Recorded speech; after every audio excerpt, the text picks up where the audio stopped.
En este video me voy a referir a el combate de Los Ángeles, ocurrido en Moquegua, el 22 de marzo de 1880. Vamos a ubicarnos en el mapa. Entonces, vamos a ubicar en primer lugar a Arica, al momento en situación de bloqueo por la flota chilena. Vamos a ubicar Iquique, que ya había sido entregada a Chile, ocupada por Chile. Vamos a ubicar Pisagua, desde donde comenzaron a embarcarse las tropas chilenas con destino a Hilo. Vamos a ubicar Tacna, Perú. Vamos a ubicar, Arequipa, La Paz, Bolivia y Lima, Perú. Este es básicamente el escenario hacia comienzos de 1880. Nos falta ubicar Hilo. El 26 de febrero de 1880 comenzaron a llegar, a desembarcar las tropas chilenas provenientes de Pisagua, para controlar la zona de Arica y Tacna, que eran ya los últimos reductos aliados en el sur. El desembarco fue de 12.000, 14.000 efectivos. Y la principal acción que se realiza luego del desembarque, no la única, pero la principal, es tomar la plaza de Moquegua, porque la plaza del mismo puerto de Hilo fue tomado sin ninguna resistencia. Entonces las tropas chilenas, algunos destacamentos,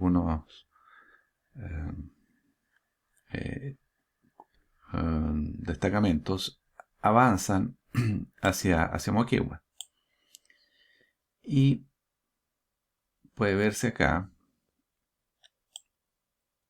que Moquegua está en la intersección de dos ríos, el río Torata, que es este que va acá, y el río Tumilaca, que es este que está acá, al sur. Moquegua está ubicado acá, en este punto, básicamente. Y acá tenemos el cerro de Los Ángeles, que se impone justamente al nororiente de Moquegua. Yo voy a ir localizando las posiciones para esta batalla. Y voy a ir siguiendo el relato del ejército chileno. Dice lo siguiente: las fuerzas con que contaba el comando chileno eran las siguientes. Recordemos que las tropas peruanas básicamente habían tomado posiciones en este cerro, ¿no? Las fuerzas con que contaba el comando chileno eran las siguientes: el regimiento segundo de línea, el regimiento Santiago, batallones de Atacama y Bulnes, 2 baterías de artillería de montaña, modelo francés, una batería de artillería Krupp de campaña y 300 jinetes de los regimientos cazadores y granaderos a caballo, en total aproximadamente 4.500 hombres. Esas eran las fuerzas que se reunieron aquí en Moquegua al mando del general Baquedano. Después de informarse y reconocer personalmente la posición adversaria, el general Baquedano resolvió atacarla en el frente con una agrupación bajo su mando, compuesta por el batallón Bulnes, 3 compañías del regimiento Santiago, una batería de montaña y una de campaña. Esa era la primera agrupación. Entonces voy a tratar de localizar esa ubicación en primer lugar en las columnas. La columna de Baquedano sigue básicamente esta ruta. La otra agrupación, dice, a cargo del coronel Juan Martínez, que integraba el batallón Atacama, atacaría por Huaneros, siguiendo la quebrada del río Torata, es decir, por el norte, para caer sobre el ala derecha de la defensa adversaria. Entonces vamos a poner más o menos dónde estaría esa posición, ¿cierto? De ahí, donde yo creo que fue el recorrido que se hizo. Y la tercera agrupación, al mando del coronel Mauricio Muñoz, con el regimiento segundo de línea, el Santiago, menos 3 compañías, una batería de campaña y 300 hombres de caballería, marcharía por la quebrada del río Tumilaca para atacar el ala izquierda enemiga en Los Púlpitos. Entonces vamos a ubicar más o menos el recorrido por acá. Vamos a ubicar algunos puntos, como los cerros. Yo logré identificar el cerro El Arrastrado, en esa posición, cerro Los Púlpitos, en esta posición, el cerro Quilinquile, en esta posición, y la quebrada de Quilinquite, en esta posición. Muy bien. Además está decir que los mapas tienen tremendas diferencias entre sí, los que he podido revisar.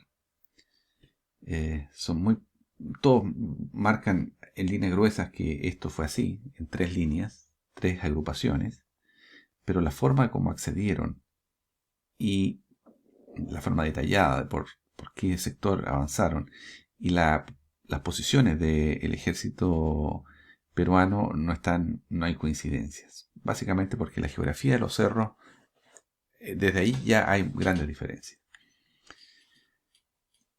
Muy bien, dada la orden por el general Baquedano, el Atacama, que tenía que hacer este rodeo, ¿no es cierto?, por la izquierda, fue el primero en marchar a las 9 de la noche del 21 de marzo de 1880 en demanda de su objetivo.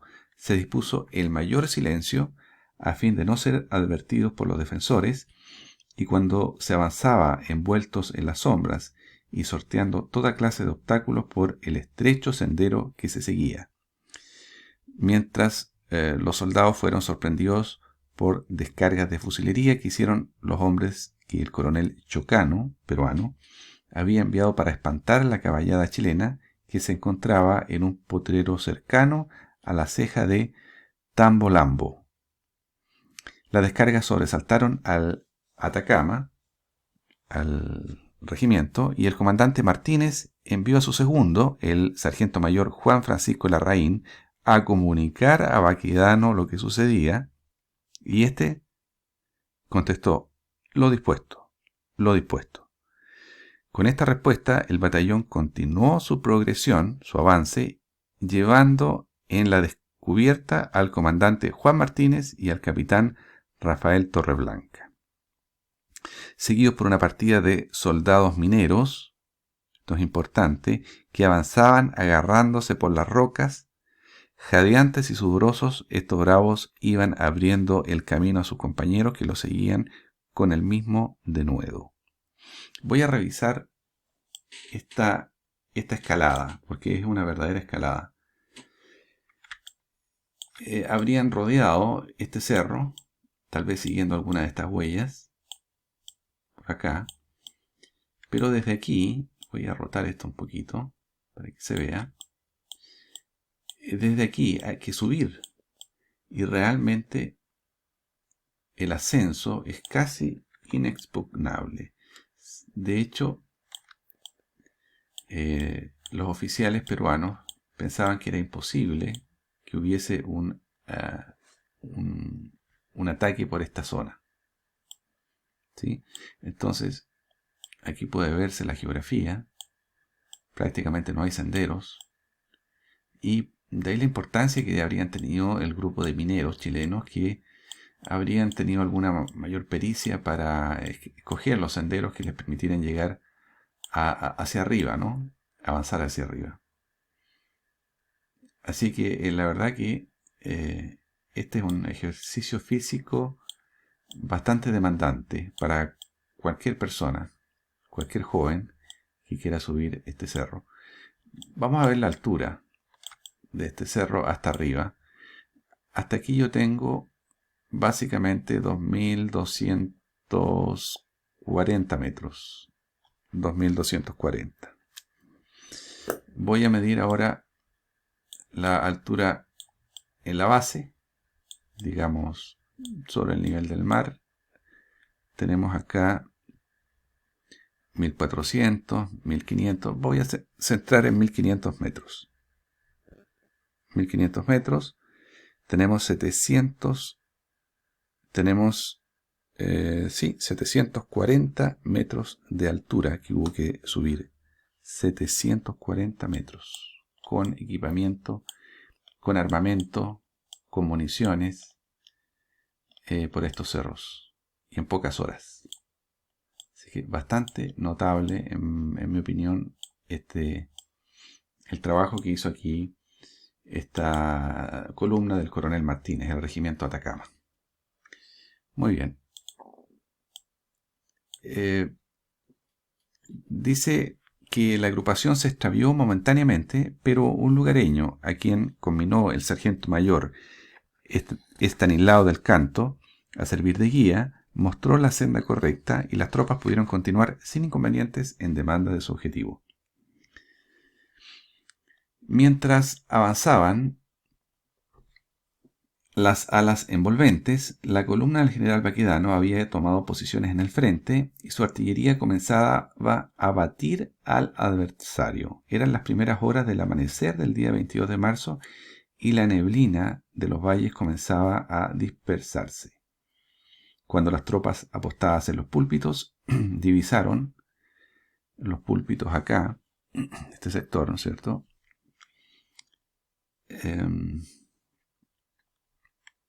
Divisaron a las avanzadas chilenas y de inmediato rompieron sus fuegos.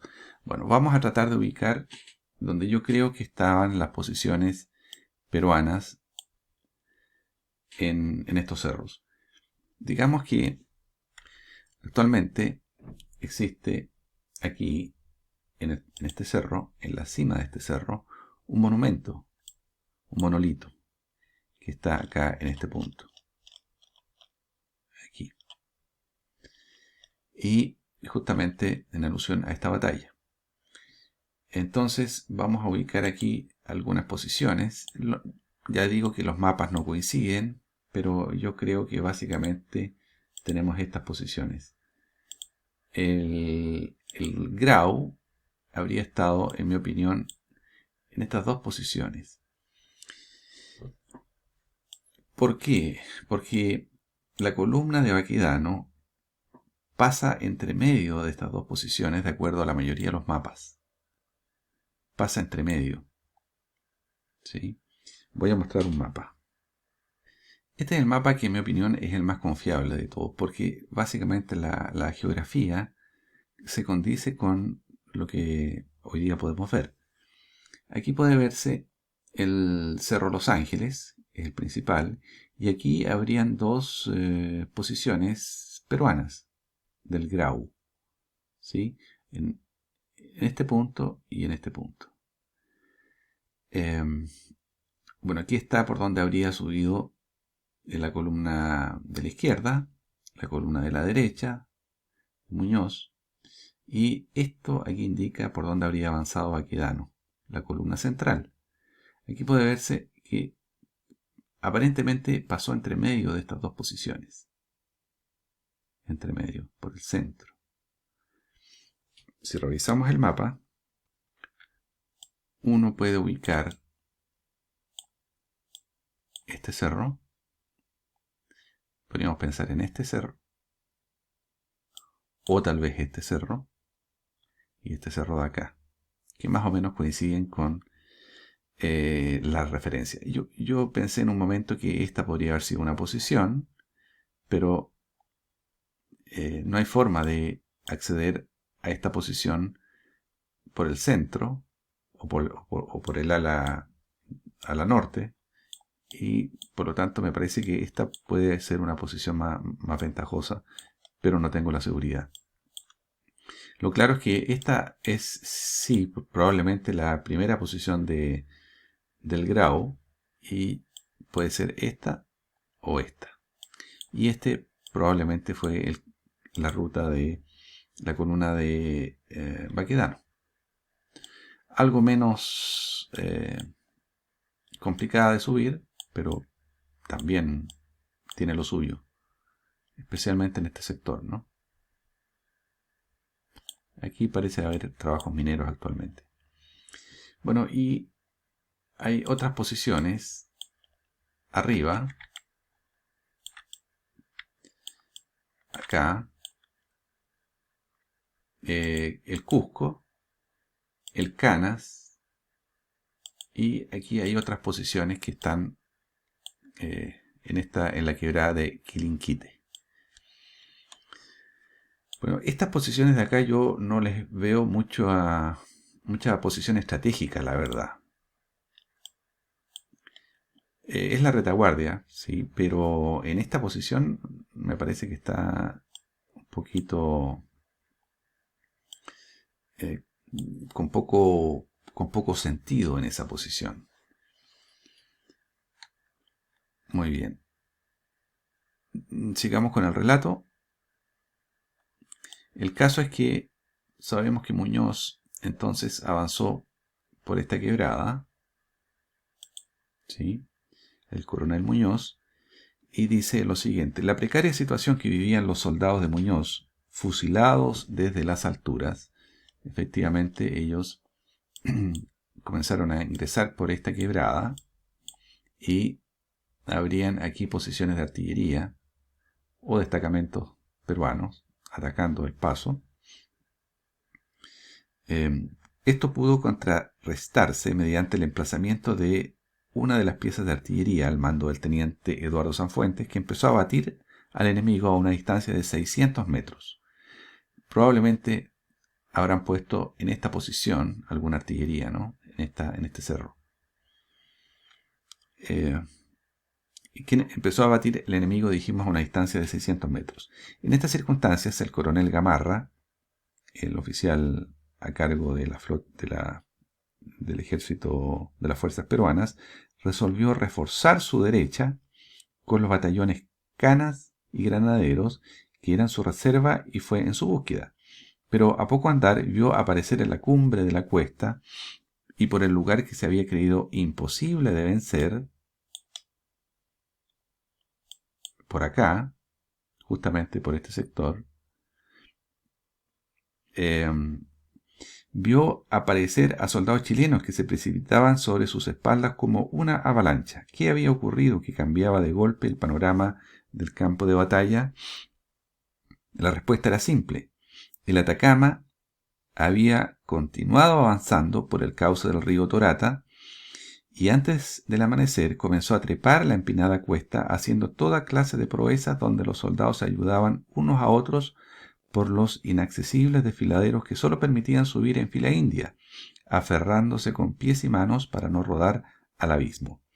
De esta manera lograron coronar la cumbre, deteniéndose en la contrapendiente para tomar aliento. Se fueron reuniendo mientras el alba teñía el horizonte. Entonces tendrían que haberse ubicado en estas posiciones probablemente, justamente por acá, ¿no?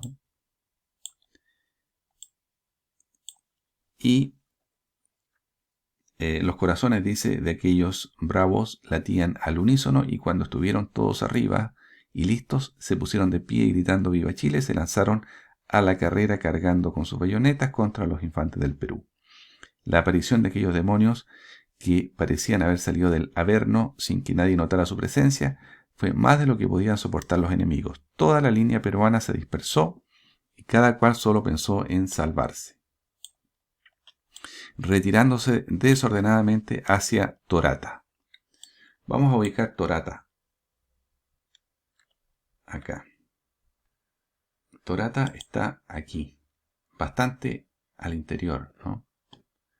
Vamos a poner esto ahí, el norte arriba. Torata, Ilubaya y Carumás. Carumás que está bastante todavía más arriba, acá, al interior. Entonces, efectivamente, la aparición del Atacama abrió paso a los soldados del coronel Muñoz, que rápidamente alcanzaron los púlpitos. Sí, el Cerro Los Púlpitos, que dijimos que estaba acá.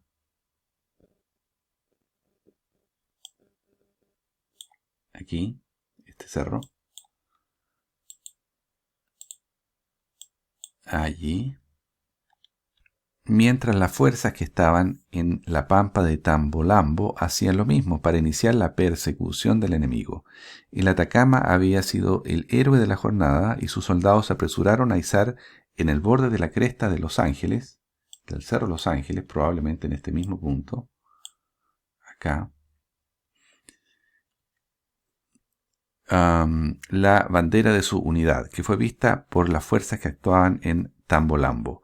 Estas entonces emprendieron la subida del macizo en plena confianza, al mismo tiempo que la artillería suspendió su tiro. A las 10:30 de la mañana el combate ya había terminado, con los últimos enfrentamientos sostenidos por la retaguardia peruana, primero en Yacango y después en Ilabaya. Ilabaya, hay algunas diferencias, ¿no?, en los puntos, en las localidades. Debe ser Ilubaya, que ya lo habíamos ubicado hasta este punto, para desprenderse de la división peruana y continuar su retirada hasta Arequipa, por el camino de Omate. Arequipa está bastante al norte. A ver si lo ubicamos. Allá. Entonces la retirada fue nuevamente por los faldeos cordilleranos al norte. El cansancio de la tropa chilena y el mal estado del sendero de retirada enemigo impidió una persecución tenaz. El combate costaba a los peruanos 30 muertos, 70 heridos y 45 prisioneros. Los chilenos perdieron cerca de 100 hombres, entre muertos y heridos. La rapidez con que desaparecieron del campo de batalla los soldados de Gamarra impidió mayores bajas entre ellos, pero la victoria alcanzada por el general Baquedano abría el camino hacia el sur, dejando descubierto el flanco este de las fuerzas de Tacna. Moquegua quedaba en manos chilenas y las tropas enemigas más próximas se encontraban en Arequipa, 200 kilómetros al norte. El general Baquedano trazó su plan y lo ejecutó con audacia. El combate de Los Ángeles se había ganado gracias a la concepción táctica del general y a la perfecta ejecución de las fuerzas a su mando. Los agoreros de la época barajaron las posibilidades que hubieran ocurrido al presentarse algunas circunstancias imprevistas, como ser: si el comandante Martínez no ejecuta en forma tan exacta la riesgosísima operación que se le confió, ¿qué hubiera ocurrido si Gamarra alcanza a llevar la reserva a Tumilaca? Aquel día pudo ocurrir una hecatombe. O, ejecutada media hora más tarde, esa ascensión, la del Atacama, habría sido un luto eterno para Chile. El general Baquedano logró el triunfo, en primer lugar porque empleó sus medios de acuerdo con las posibilidades que tenía frente al terreno, porque estimó en tiempo y espacio el desarrollo de la operación, porque racionalizó los medios para emplearlos en los puntos en que debía forzar la decisión, porque la ejecución de los comandos subalternos fue perfecta, y porque el valor de los soldados y su sacrificio, como ocurrió con el Atacama, justificó la confianza que se depositó en ellos para confiarles tan difícil misión. Este conjunto de acciones afortunadas las tienen los comandantes que, conociendo su oficio, emplean sus medios de acuerdo con los principios de la conducción militar, y es por eso que el general Baquedano obtuvo victorias resonantes. Esa es entonces la batalla de Los Ángeles, en Moquegua, de un 22 de marzo de 1880. Lo que sigue, naturalmente, va a ser la campaña que va a enfrentar a los chilenos con las tropas aliadas en Arica y Tacna. Eso lo vemos en un próximo video.